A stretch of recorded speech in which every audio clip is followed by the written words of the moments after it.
삼터 제자훈련 기초과정 제2강 세상 속의 삼터 세 번째 강의입니다. 이번에는 세속주의의 도전과 복음의 능력에 대해서 함께 생각해 보도록 하겠습니다. 이전 강의에서 우리의 삼터는 중립지대가 아니라 비즈니스 제국을 통하여 다양하고도 강력한 세속주의 문화가 깊이 들어와 있다고 말씀드렸고, 매 순간 우리 삶에 영향을 주고 있음을, 바로 그런 어두움의 세상의 한가운데 우리 삼터가 위치하고 있음을 함께 생각해 보았습니다. 이것은 실질적으로 성도들이 자신의 삼터에서 믿음의 삶을 살아가는 것을 사실 근본적으로 위협하고 흔들며 또 변질시킵니다. 이 세속주의의 도전들을 몇 가지로 살펴보겠습니다. 첫째는 신앙과 삶의 분리라고 할 수 있습니다. 하나님을 믿고 성도가 된 후에도 막상 우리의 삶은 믿음이 아니라 철저히 이 세상의 논리, 세속주의가 그 삶을 다스리게 되는 것이죠. 예를 들어 제가 아는 친구가 있는데 원래 목사님이셨어요. 근데 어느 K타운에서 이제 미장원을 경영하게 되셨는데 미장원을 경영하다 보면 여러 가지 그 진상 손님, 힘든 손님들이 이제 오게 되고 그러면 이제 그런 고객을 상대하는 것이 이분의 역할이었어요. 어느 날도 또 한 진상 손님이 오셔서 막 고래고래 소리를 지르면서 막 물어내라 막 불평을 하는 고객이 있어서 자신과 온 종업원이 쩔쩔매면서 자송하다고 아무리 말씀드려도 계속해서 그렇게 소리를 지르는 이제 고객이 계셨어요. 당신이 사장이야 똑바로 해 그러면서 그때 우연히 이제 한 분이 이렇게 옆을 지나가시다가 그분을 보시면서 하시는 말이 권사님 그러는 거예요. 그렇게 사장님을 보시면서 목사님 그렇게 말씀하면서 무슨 일이에요? 라고 물어보시는 거죠. 여러분 그 상황이 좀 이해가 되세요? 네. 그 얘기를 듣는 순간에 갑자기 이 고객님이 정신이 번쩍 드셔서 얼굴이 빨개지시면서 어쩔 줄을 모르고 그것을 나가셨다고 하네요. 어떻게 보면 좀 웃을 일 같지만 사실 이게 웃을 일인가요? 그리고 이것이 남의 일인가요? 우리는 이런 모습이 없나요? 우리가 교회에서는 은혜로운 성도인데 어떤 특정한 상황을 특히 삼터에서 가정이나 혹은 매니저로서 오너로서 오늘 이분의 경우는 고객이죠, 고객. I'm the customer, you serve me. 그 고객이 되었을 때 사람이 돌변하는 것입니다. 그 순간에는 적어도 하나님의 은혜가 나를 다스리는 것이 아니라 이 세상의 논리가 그렇죠? 세속주의가 우리 삶을 지배하게 되는 것이죠. 성경은 바로 이러한 분리된 삶에 대해서 경고하십니다. 우리 삶이 예배로부터 이렇게 분리되어서 우리 삶은 정작 이 세상의 논리를 따르고 우리 손에 피가 가득할 때 하나님 그런 예배를 받을 수 없다라고 말씀하세요. 두 번째는 신앙의 주변화라고 할 수 있습니다. 여러분 그런 말씀 들어보셨나요? 나는 쇼핑한다. 그러므로 존재한다. 요즘 현대인들을 보면은 정말 왕같이 소비합니다. 정말 쓸 때는 왕같이 그렇게 자기 원하는 거 다 하고 그래서 그것을 얻기 위해서 노예같이 일하는 그런 노예와 왕의 모습이 공존하게 됩니다. 어, 그래서 우리 모든 일상이 다 소비로 채워지고 또 일하면서 다 채워지고 결국 하나님과 이웃을 위한 공간은 다 증발해 버립니다. 너무 바빠요. 그러면서 신앙생활은 점점 주말에 종교 활동으로 전락하게 됩니다. 그냥 도장 찍고 오는 거죠. 사실상 자신의 삶은 하나님과 아무 상관이 없어집니다.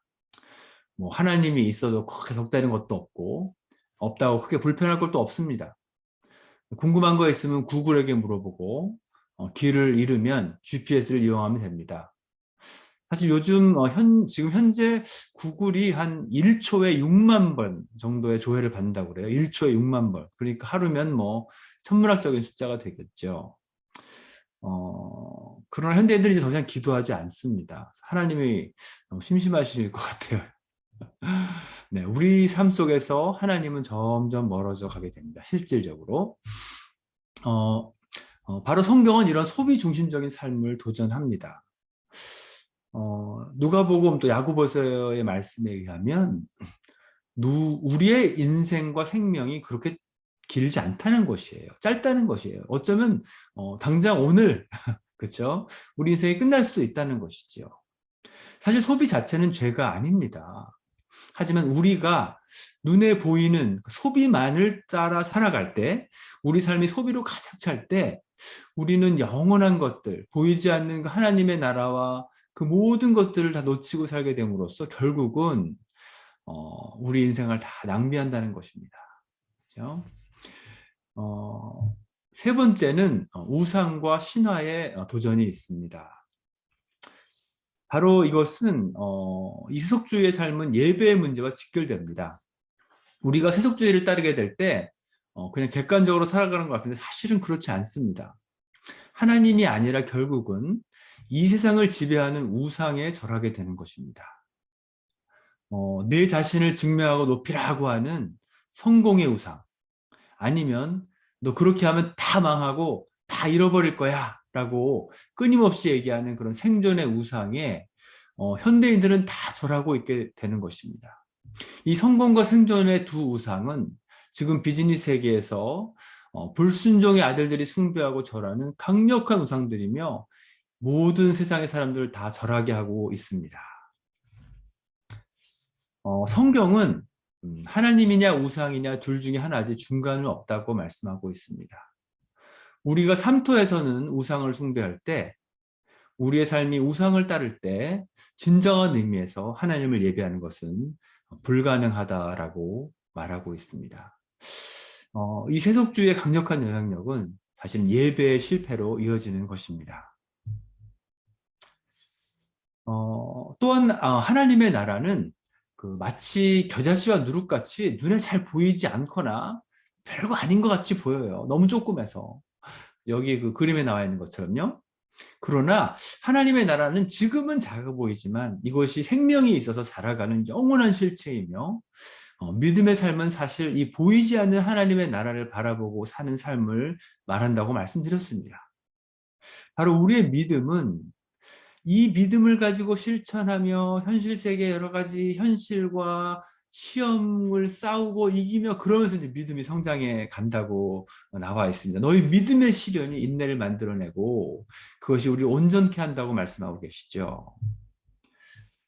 자, 그런데 여기서 씨 뿌리는 자의 비유에서 나타난 것처럼 우리가 세속주의를 따르게 될 때 모든 것을 다 계산하고 보이는 대로 계산된 대로 그렇게 살아가게 될 때 깔끔하게 계산된 그런 세상 속에 살아가게 될 때 사실 우리는 결실할 수 없다. 즉 진정한 믿음의 삶, 진정한 믿음의 성장은 불가능하다라고 말씀합니다.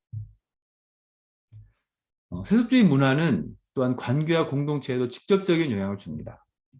현대의 비즈니스 문화는 철저히 자기중심적 소비 문화라고 할 수 있어요. It's all about me. 다 나야, 나. 그리고 사실은 이 경제적인 교환 관계로 사람과 또 사람과의 관계의 가치를 결정합니다. 뭐 이런 거예요. 내가 저 사람과 사귈 가치가 있나? 밥 한 끼 할 가치가 있나? 심지어는 교회도 그렇게 결정합니다. 내가 저 교회에서 헌금 내고 예배 드릴 가치가 있나? 내가 그만큼 돌아오나? 그죠? 모든 게 다 거래 관계, 자기중심적 거래 관계로 바뀌게 되는 것이죠. 자, 이렇게 철저히 자기중심적 소비 문화를 따라갈 때 하나님이나 다른 사람에 대한 진정한 사랑은 또 헌신은 불가능하다고 할 수 있습니다. 그냥 자신을 위해 다 이용할 뿐입니다. 하나님도 이용하는 거죠. 그러므로 하나님과 이웃을 사랑하라는 그 대계명을 지킬 수가 없게 되고요. 그리고 진정한 관계나 공동체를 이룰 수 없게 되므로 사실 아무리 교인이 많다 할지라도 지금 우리 교회 공동체는 근본적인 위기를 맞게 됩니다. 왜냐하면 그 관계와 공동체 자체의 그 근본적인 그 기반 자체가 무너져 있기 때문입니다. 여섯 번째는 복음 증거에 관한 것입니다. 주님께서는 우리로 하여금 말로만 복음을 전하는 그런 증언을 하라고 부르신 것이 아니라 증인, 마르투스가 되라고 하십니다. 빛과 소금같이 삶으로, 선한 행실로, 전살무로 복음을 전하라 하십니다. 왜냐하면 증인한테 증거가 있고 그 증거로부터 증언이 나오기 때문입니다. 그러나 우리의 삶이 세속주의의 지배를 받게 될 때, 사실 엄밀한 의미에서 우리의 삶은 세상 사람들과 동화되어 전혀 구별되지가 않게 됩니다. 그렇게 될 때, 우리의 삶은 증인의 영향력을 즉각 상실하게 되며, 성경에 이른 것처럼 정말 아무 쓸데없어 세상의 조롱과 혐오의 대상이 된다 말씀하신 그 말씀이 이루어지게 되고 이미 그렇게 된 것 같습니다. 몇 가지 예를 들었지만 우리가 삶터에서 경험하고 또 받게 되는 세속주의의 이 강력한 도전은 실로 엄청나다고 할 수 있고 정말 우리의 신앙을 또 믿음의 삶을 정말 총체적으로 흔들 수 있는 그런 엄청난 세력인 것을 우리가 보게 됩니다. 사실 이것이 이 시대에 우리가 삶터, 특별히 삶터에서 우리의 삶이 회복되어야 되는 이유이기도 합니다. 이러한 강력한 세속주의의 영향력에 대한 성경의 권면은 분명합니다. 그것은 너희는 이 세대를 본받지 말라. 오직 마음을 새롭게 함으로 변화를 받아 하나님의 선하시고 기뻐하시고 온전한 뜻이 무엇인지 분별하라 라고 말씀하십니다. 이것이 우리가 삶터에서 드리는 영적 예배의 출발점이라고 말씀하십니다. 동시에 삶터 사역의 기초입니다. 우리의 삶터가 위치한 이 어두움의 세상, 그리고 이 어두움의 본질이라고 할 수 있는 이 세속주의의 도전을 우리가 정확하게 이해할 때 이제는 이것을 넘어설 수 있는 그런 빛을 발견하게 되는 것입니다. 이 세속주의는 마치 어두움과 같아서 사실상 우리의 힘으로는 이길 수 없습니다. 아무리 노력해도 마치 이 거대한 씨름 선수 앞에 서 있는 아이처럼 말이죠. 하지만 이 어둠을 이기는 딱 한 가지 방법이 있습니다. 그것은 빛입니다. 빛이 들어오면 어둠은 물러갑니다. 그리고 우리에게는 그 빛이 있습니다. 바로 그 빛은 예수 그리스도시며 우리에게 임한 하나님 나라의 복음입니다. 이 복음의 능력이 우리로 하여금 눈에 보이지 않는 영원하신 하나님과 그 하나님 나라에 대한 참 소망을 주고 그 소망 안에서 우리가 삶터에서 만나는 여러 가지 현실들을 다스려갈 능력을 주심으로 말미암아 우리로 하여금 세속주의를 따르지 않고 믿음의 삶을 살게 하는 것입니다. 마치 하나님의 언약이 임함으로 말미암아 세속주의를 따랐던 믿음의 조상 아브라함에게 새로운 믿음의 삶이 시작되었던 것처럼 우리도 이 복음의 능력으로 말미암아 우리의 삶터에서 믿음의 삶을 살게 되는 것입니다. 자, 여기에 대해서는 우리가 어떻게 우리 삶터에서 그러면 복음의 능력을 힘입어 믿음의 삶을 살 것인지에 대해서는 다음 주에 있는 믿음으로 사는 삶터라는 강의를 통해서 이어가도록 하겠습니다.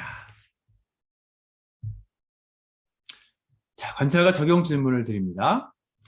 세속주의적인 삶의 방식이 삶터에서 우리의 신앙생활에 주는 도전 중 현재 여러분의 삶과 신앙생활에 직접적인 도전과 그런 혼란을 주고 있는 것은 무엇인지 한번 알려주시면 좋겠고요. 생각해 보시면 좋겠고요. 두 번째는 우리는 어떻게 이 세속주의 영향력을 함께 또 개인적으로 공동체적으로 분별하고 또 본받지 않을 수 있을까요? 어떻게 우리는 이 세속주의 정말 제국 속에서 믿음의 삶을 살아갈 수 있을까요? 한번 생각해 보시고요. 그리고 이번 주에 그 소그룹으로 만나셔서 딱 두 가지를 함께 나눠주셨으면 좋겠어요. 첫째는 우리의 삶에 깊이 들어와 있는 세속주의에 대해서 한번 이야기를 같이 나눠보시고요. 그동안에 강의 들은 걸 중심으로 혹시 나의 가정, 직장, 그 중에 가장 큰 영향과 도전을 주는 그런 세속주의적인 생각과 관리와 관행은 무엇인지, 또 여러분은 어떻게 도전을 받고 계신지, 우리는 어떻게 개인적으로 또 공동체로 그런 세속주의를 분별하고 믿음의 삶을 살 수 있을지 한번 나눠주시면 좋겠고요. 두 번째는 우리 잠깐 믿음의 삶에 대해 생각해 보았어요. 여러분 정말 믿음의 삶이 시작되었나요?